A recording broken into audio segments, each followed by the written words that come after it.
Hey everybody, welcome back to another movie review. Hope you guys been enjoying the content on the channel as of late. Excuse if my face is a little bit sunburnt. Just been at the beach quite often, so just been pretty proactive.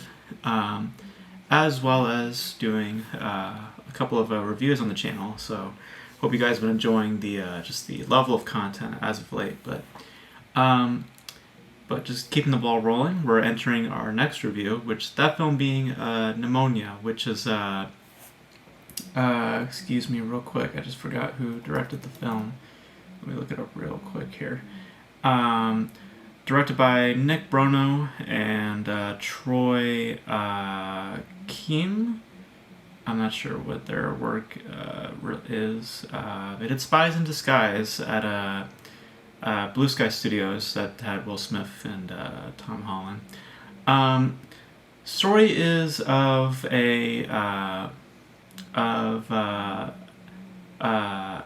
set in the future, and it's a lot of middle-aged type of culture that takes place within the future. So there's knights and armor and all this sort of stuff, and our lead protagonist, voiced by Rez Ahmed, is framed for a crime for killing the queen, and then this character named Nimona, played by Chloe Grace Moretz, finds him, and they both go on this adventure to try to figure out who did the crime, and trying to ultimately learn to value each other, learn to accept one another, and ultimately present the film ultimately presenting a form of individualism.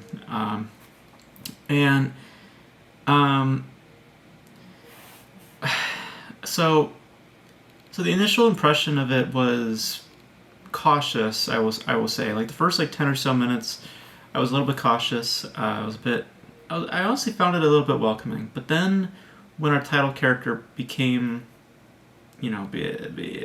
presented herself to us, I just felt completely punched out, and I just never found myself back into that story at all. Because one of the things that the film utilizes a lot is that it's a very progressive leaning type of sensibility. It's highly progressive in its sensibilities, much more so than that of Ruby Gillman, which I think was much more sensitive in terms of its politics. This is just upfront screaming at you from the hilltops.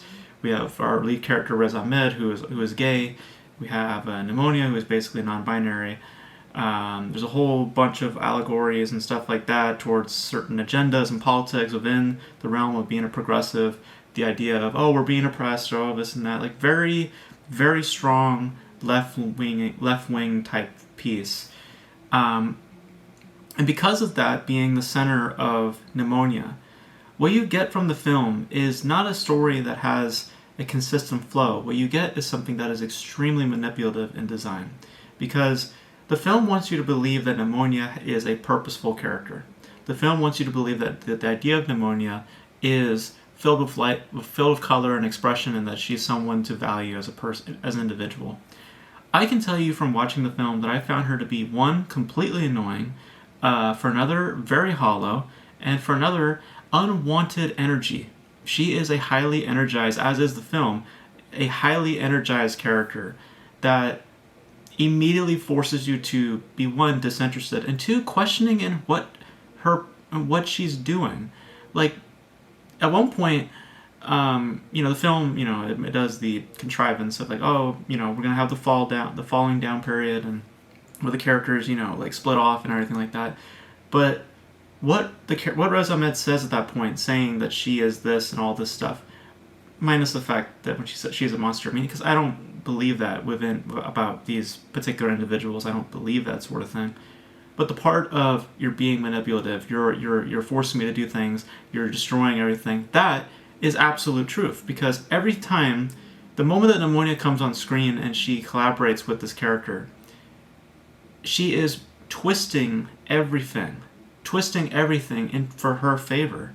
Because if you were to take out Nimona as a character, this story would have been completely different, much more appropriate, much more purposeful, and less nonsensical, because that is the definition of Nimona. It is quite the nonsensical piece, because things just happen for reasons that escape me.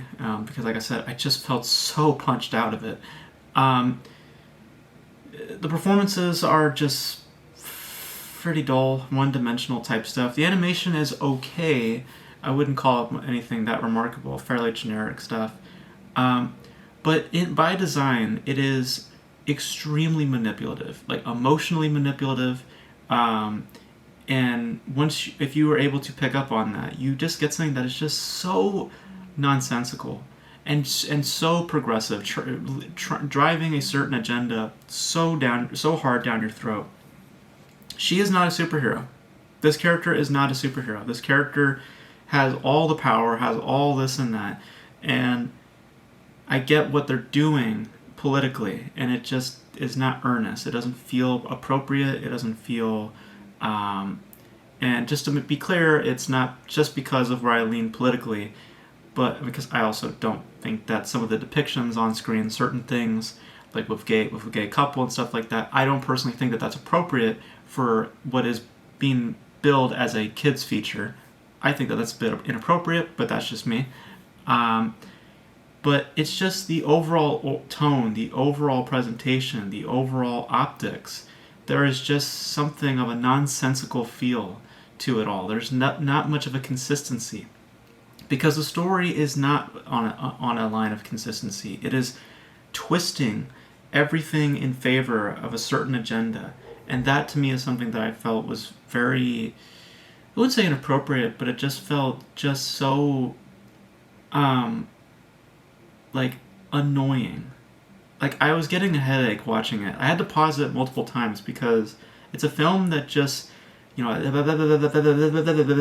that's the kind of, like, it has the attitude of a child, and it's trying to act trying to almost act like Pixar, where it's an adult disguised as a child sort of thing. But it's not. It's just a child. It's just more whining, more noise, and most of that is through the confines of a character that I just didn't care for at all. I found her completely annoying. I found the energy of the film unwarranted. The performances in general are just fine. Animation wise, it was whatever. But I was more or less surprised by its optics, by its sensibilities, and its approach to its story. It's a very manipulative film, and it's a very progressive leaning type of thing. And if you're leaning on those types of politics, I think it's ignorant, but if you're leaning on those sort of politics, you might favor this, you might be more accepting of it. I am not. I am somebody who looks at this and goes, no. Just no. And even detaching from the politics, which is hard to do because Nimona is all about that sort of thing, I still found myself troubled with it. I just could not find myself interested in any other aspect. I just found myself just completely punched out. And that's one of the... yeah. I just have a headache kind of just talking about it, so... But... yeah, it's yeah. So, I think that it had the potential to be something like Into the Spider-Verse, because it felt like it was leaning on those sort of ideas, in that type of approach. But it's like if Into the Spider-Verse, but with a much higher dose of progressive, progressive ideologies and more manipulative forms of storytelling. Like, that's kind of the way to put it. Because compared to like films like How to Blow Up a Pipeline or Ruby Gillman, they are much more sensitive. Nimona is unfiltered, but in the worst kind of way. So yeah, that's my thoughts on Nimona. I just feel exhausted after watching it. Really, irritated, just tired. Like I just don't really care. Just didn't really care for it. So, but you guys let me know your thoughts on Nimona. Did you guys like it? Did you guys not like it? Let me know your thoughts in the comment section below. And that's gonna be it for me, guys. Thank you guys for tuning in. And until then, I will catch you guys in the next video. Bye.